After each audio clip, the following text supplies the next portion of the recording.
Hello friends, இன்றைக்கி நம்ம பார்க்க போகிறது ஜாப்பனி அனிமி சீரீஸான படி டாடிஸ் சீசன் 1 எபிசோட் 7 தான் இன்னைக்குள்ள வீடியோவில் பார்க்க போகிறோம். நான் எப்போது சொல்கிற அதே டைலாக் தான். உங்களுக்கு இந்த வீடியோ பிடிச்சிருந்தது அப்படின்னா லைக் பண்ணிட்டு அப்படி மறக்காமல் நம்ம சேனலை சப்ஸ்கிரைப் பண்ணிடுங்க. ஏன்னா நீங்கள் சப்ஸ்கிரைப் பண்ணி சப்போர்ட் பண்ணீங்க அப்படின்னா தான் என்னால் டெய்லியோ சியர்ஃபுல்லாக வீடியோஸ் போட முடியும். சரி வாங்க நம்ம வளவலன்னு பேசிகிட்டு இருக்காம இன்னைக்குள்ள கதைக்குள்ளே போக ஆரம்பிக்கலாம். இன்றைக்கி நம்ம பார்க்க போகிறது படி டாடிஸ் சீசன் 1 எபிசோட் 7.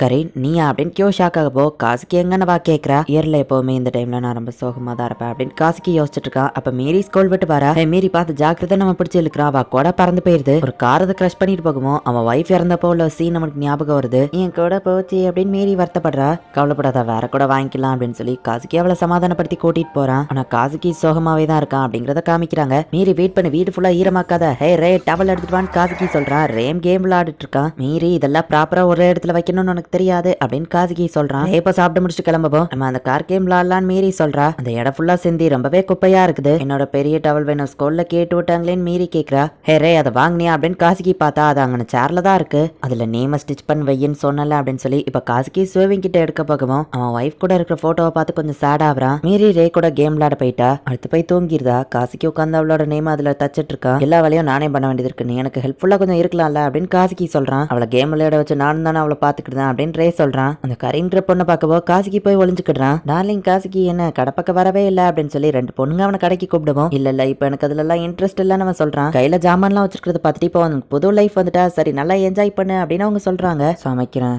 துவைக்கிறேன் மேரிய பாத்துக்கிறேன், சமைக்கிறேன் துவைக்கிறேன் மேரிய பாத்துக்கிறேன், இது ஜாலியாவா இருக்கும், புது லைஃப் எங்க என்ஜாய் பண்ண அப்படின்னு காசுகி யோசிக்கிறான். பாப்பா என் கூட வந்து விளையாடுங்கன்னு வா சொல்றான். நான் வேலை பார்த்துட்டு இருக்கேன்னு அவன் சொல்றான். விளையாட வர மாட்டீங்களா அப்படின்னு வா பாவமா மூஞ்ச வச்சு கேட்கறா. அதெல்லாம் முடியாதுன்னு அவன் சொல்றான். எனக்கு டொமேட்டோஸ் வேணா பாப்பாரே நீங்க வச்சுக்கோங்க அப்படின்னு வா கொடுக்குவோம். எனக்கும் வேண்டாம் ட்ரை சொல்றான். சந்தோஷம் அப்படின்னா என்னன்னு காசுக்கு யோசிச்சுட்டு இருக்கான். அந்த காய் வேண்டாம் இது பிடிக்கலன்னு சண்டை போட்டுட்டு இருக்கோம். உங்களுக்கு சாப்பாடே தேவையில்லை, இஷ்டம் இருந்தா சாப்பிடுங்க, இல்லைன்னா சாப்பாடே நீங்க சாப்பிட தேவையில்லான்னு காசுக்கி சொல்லவும் ஸ்வீட் பொட்டேட்டோ கொண்டாங்கன்னு மீறியோ பீட்சா ஆர்டர் பண்ணிடுறேன் ரேவோ சொல்லவும் அவன் இன்னும் செம கடுப்பாவறான். என்ன ஏதோ உங்க வேலைக்கார மாதிரி ட்ரீட் பண்ற முதல்ல நிறுத்துறீங்களா, இதுக்கு மேலேயோ எல்லா வேலையும் என்னாலேயே பார்த்துட்டு இருக்க முடியாது அப்படின்னு சொல்லிட்டு காசுக்கி டென்ஷனா கிளம்புறான். இப்ப அடுத்த நாள் ஆகுது. மீறி வந்துட்டு பாப்பாரே எனக்கு பசிக்குது அப்படின்னு சொல்றா. ஓ எனக்கும் பசிக்குது அப்படின்னு டேபிள்ல போய் பார்த்தா காசுக்கி எதையும் செஞ்சு வைக்கல. நீங்களே எல்லா வேலையும் பாத்துக்கோங்க நம்ம லெட்டர் எழுதி வச்சுட்டு போயிட்டான். ரே இதை பார்த்துட்டு ஷாக் ஆகுறான். சாப்பாடு வேணும்னு மீறி சொல்லிட்டு இருக்கவோ சாக்கோஸ் எடுத்து போட்டு கொடுக்குறான். வா இது சூப்பர் ஆமா பாப்பா காசுக்கு எங்க அப்படின்னு வா கேட்கவும் அவன் சீக்கிரமே வந்துருவான் அப்படின்னு ரே டயத்தை பார்த்தா ஸ்கூலுக்கு டைம் ஆயிடுச்சு. ஸ்கூலுக்கு நாளைக்கு என்னெல்லாம் கொண்டு வரணும்னு எழுதி வச்சிருக்காங்க. அது எல்லாத்தையும் அவன் பேக் பண்ணிட்டு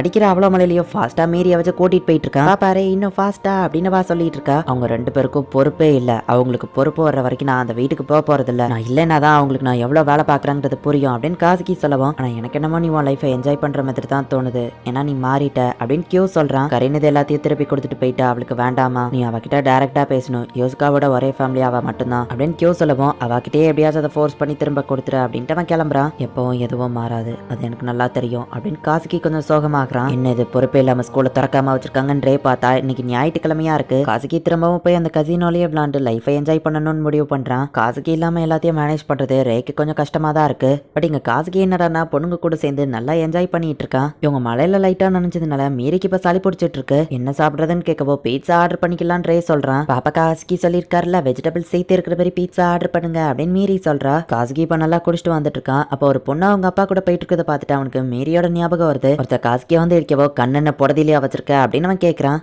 காசுக்கு இன்னும் திரும்ப வரலையன் ரே கொஞ்சம் சோகமாகறான். பாப்பா காசுக்கு எங்கன்னு மீறி கேட்கவும் அவன் திரும்ப வரமாட்டான்னு நினைக்கிறான் ரே சொல்றான். அந்த இடிச்சவன் கோவக்காரனா இருப்பான் போல. காசுக்கே அடிச்சு போட்டு போறாங்க. நான் ஒரு குப்பை தான், எங்க இருக்கணுமோ அங்கதான் வந்திருக்கேன் அப்படின்னு காசுக்கே அவன் ஒய்ஃபை பத்தி யோசிச்சு பாக்குறான். காசுக்கு நீ ஓகே தானே ஒருத்தி வந்து கேட்கறா. அவன் ஒய்ஃப் யோசோ மாதிரியே தெரியுது. பார்த்தா அவளோட சிஸ்டர் கரீன் தான் அங்க நிக்கிறா. உன்னை பாக்கணும்னு எவ்வளவு ட்ரை பண்ண தெரியுமா, உனக்கு என்னாச்சு ஏன் இங்க உட்காந்துருக்கான்னு கேட்கவும் ஒன்னும் இல்ல. காசுக்கு அங்க இருந்து கிளம்பவோ காசுக்கு நில்லு, என்கிட்ட பேச மாட்டேன்னா எதுக்காக அந்த பணத்தை மட்டும் எனக்கு அனுப்பிட்டு இருக்க, நீ இப்படி பண்ணணும்னு இல்ல, என்ன பாத்துக்கிட்ட எனக்கு தெரியும், அன்னைக்கு நடந்ததுன்னு உன் தப்பு கிடையாது அப்படின்னு வா சொல்றா. இல்ல என் தப்பு தான், யோசுவை நான் தான் கொண்டுட்டேன் அப்படின்னு சொல்லிட்டு காசுக்கு அங்க இருந்து கிளம்புறான். கரீனும் பேசாம அமைதியா நிக்கிறா. அதான் காசுக்கு யோசிச்சு பாக்குறான். காசுக்கு கொல்ல வேண்டிய டார்கெட்டை துரத்திட்டு போயிட்டு இருக்கான். அப்ப ஒருத்தனை அடிச்சு கார் எடுத்துட்டு அவன் அங்க இருந்து தப்பிச்சு போகவும் அந்த இன்னொரு ஹிட்மேன் காரை ஷூட் பண்ணிருந்தான். அது ஒரு ட்ரக்ல போய் மோதி நிக்குது. காசுகியோட வைஃப் கடைக்கு போயிட்டு அந்த இடத்துல தான் நின்னுட்டு இருக்கா. கரீன் அங்க இருந்து போயிரு அப்படின்னு அவன் கத்துறதுக்குள்ள அந்த கார் வெடிச்சிருது. அவன் கண்ணு முன்னாடியே அவன் வைஃப் இறந்து போயிருந்தா. மிஸ் பண்ணாம அந்த டார்கெட்டை கொண்டிருந்தா இவ்வளவும் நடந்திருக்காது, இது எல்லாமே ஏன் தப்பு தான் அப்படின்னு சொல்லி காசுக்கு யோசிக்க யோசிக்கிறான். மீரி ரே கூட படுத்திருக்கா.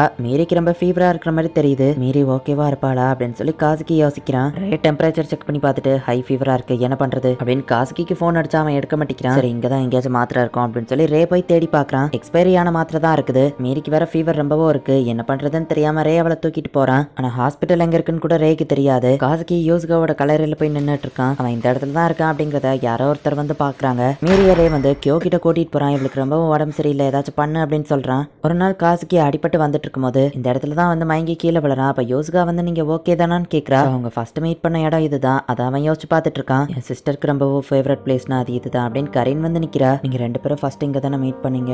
என் சிஸ்டர் உன்னை கல்யாணம் பண்ண போறேன்னு சொன்னப்போ நான் ரொம்பவே ஹாப்பியா இருந்தேன். இந்த உலகத்திலேயே எனக்கு அவளை மட்டும்தான் ரொம்பவும் பிடிக்கும். அவ ரொம்பவும் கைண்டான ஸ்ட்ராங்கான பர்சன். ஸோ நான் என்ன சொல்ல வரேன்னா நீ இன்னும் பாஸ்ட்லேயே இருந்து வருத்தப்பட்டு இருக்காத.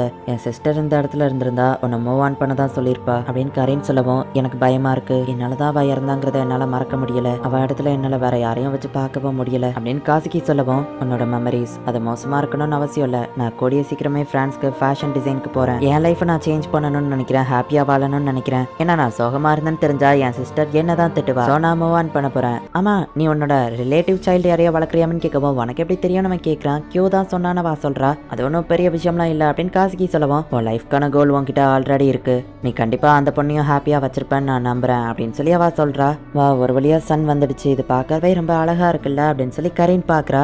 நானும் கொஞ்சம் கொஞ்சமா மூவ் ஆன் ஆகணும்னு நினைக்கிறேன் அப்படின்னு சொல்லி காசுகி முடிவெடுக்கிறான். காசுகி வீட்டுக்கு போய் பார்த்தா வீடே ரொம்பவும் அலங்கோலமா இருக்கு. மீரியோட ரூமுக்கு போய் பாக்குறான். ரேவா அங்கேயே தான் தூங்கிட்டு இருக்கான். மீரிக்கு உடம்பு சரியில்லை அப்படிங்கறத அவன் புரிஞ்சுக்கிட்டான். ரேவல நல்லபடியா பாத்துக்கிட்டாங்கிறதையும் அவன் புரிஞ்சுக்கிட்டான். இப்ப இவங்க ரெண்டு பேரும் சமைச்சு காசுகிக்கு கொடுக்குறாங்க. எப்படி இருக்குன்னு ரே கேட்கவோ ரொம்பவே கேவலமா இருக்கு, இதுக்குதான் நானே சமைக்கணுங்கிறது, நானே சமைக்கிறேன் அப்புறம் மீறி மறந்துட்டேன் அப்படின்னு அவளுக்கு ஒரு புது அம்பர்லாவை வாங்கி கொடுக்குறான். மீறி ரொம்பவும் ஹாப்பி ஆகுறா. ஸோ இதுக்கப்புறம் காசுகி அவன் வைஃப் நினைச்சு ரொம்பவும் வருத்தப்பட்டு இருக்க போறது இல்லை. இந்த இடத்துலயே இந்த எபிசோட் முடியுது. அந்த இன்னொரு ஹிட்மேன் காரோட டயரை ஷூட் பண்ணதுனால தான் அந்த கார் போய் ஆக்சிடென்ட் ஆகி வெடிச்சு காசுகியோட வைஃப் இறந்து போயிருப்பா. ஆனா அந்த இன்னொரு ஹிட்மேன் ஷூட் பண்ணா அப்படிங்கிற விஷயம் காசுகிக்கு தெரியுமா என்னங்கிறது தெரியல. அதனாலதான் அவனோட வைஃப் சாகிறதுக்கு தான் தான் காரணம்னு காசுகி நினைச்சிட்டு இருக்கான். இந்த ஒரு விஷயத்த இதுல இன்டெரக்டா தான் காமிச்சிருக்காங்க. ஸோ இந்த விஷயத்த ஞாபகம் வச்சுக்கோங்க. இனிமேல் தான் கதையோட மெயின் பார்ட்டே ஆரம்பிக்கும். ஸோ பொறுமையா வாட்ச் பண்ணுங்க. அண்ட் உங்களுக்கு இந்த வீடியோ பிடிச்சிருந்தது அப்படின்னா லைக் பண்ணிட்டு அப்படி மறக்காம நம்ம சேனலை சப்ஸ்கிரைப் பண்ணிருங்க.